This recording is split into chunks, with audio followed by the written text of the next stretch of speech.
హీరోయిన్‌గా కంటే క్యారెక్టర్ ఆర్టిస్ట్‌గానే తులసి అందరికీ పరిచయం. అక్క, వదిన, అమ్మ ఇలాంటి క్యారెక్టర్స్‌తోనే ప్రేక్షకులకు బాగా దగ్గరైన తులసి కెరీర్ ఎంతో సుదీర్ఘమైనదని చెప్పాలి. 1967లో ప్రారంభమైన ఆమె సినీ ప్రయాణం ఇప్పటికీ కొనసాగుతూనే ఉంది. 2025 సంవత్సరంలో తెలుగు, తమిళ, కన్నడ భాషల్లో 7 సినిమాలు చేసి నటిగా ఎంతో బిజీగా ఉన్నారు. ఈ సమయంలో ఆమె చేసిన ప్రకటన అందరినీ షాక్‌కి గురిచేసింది.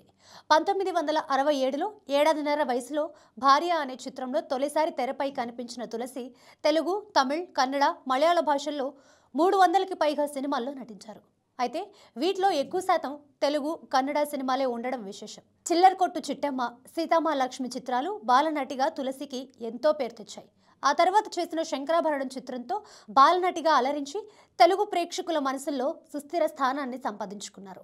కొన్ని సినిమాల్లో హీరోయిన్గా నటించినప్పటికీ ఆమెకు సరైన గుర్తింపు రాలేదు. ఆ తర్వాత చెల్లెల్ పాత్రలకే పరిమితమైపోయారు. తులసి హీరోయిన్గా నటించిన చివరి చిత్రం 'కన్నయ్య కిట్టయ్య'. 1996లో కన్నడ డైరెక్టర్ శివమణిని వివాహం చేసుకొని కొన్నాళ్లు సినిమాలకు దూరంగా ఉన్నారు.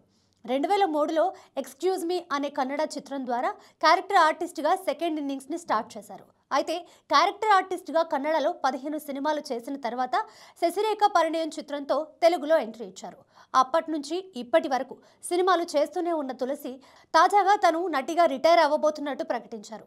ఈ ఏడాది డిసెంబర్ 31వ తేదీతో తాను నటన నుంచి తప్పుకుంటున్నట్లు సోషల్ మీడియా ద్వారా ప్రకటించారు. గత కొన్నేళ్లుగా సెలెక్టివ్గా సినిమాలు చేస్తూ వస్తున్న తులసి సాయిబాబా భక్తురాలు. ఇన్స్టాలో హ్యాపీ రిటైర్మెంట్ అని రాసి ఉన్న ఒక కార్డును పోస్ట్ చేశారు. డిసెంబర్ 31న షిరిడి వెళ్తున్నానని, ఆ రోజే తన రిటైర్మెంట్ ఉంటుందని ప్రకటించారు. రిటైర్ అయిన తర్వాత సాయిబాబాకు సేవ చేసుకుంటూ జీవిస్తానని తన పోస్ట్లో పేర్కొన్నారు. సినిమాల నుంచి తప్పుకొని భక్తి మార్గం వైపు వెళ్తున్న తులసిని ప్రేక్షకులు, అభిమానులు అభినందిస్తూ ఆమెకు దేవుని ఆశీస్సులు ఉండాలని కమెంట్స్ పెడుతున్నారు.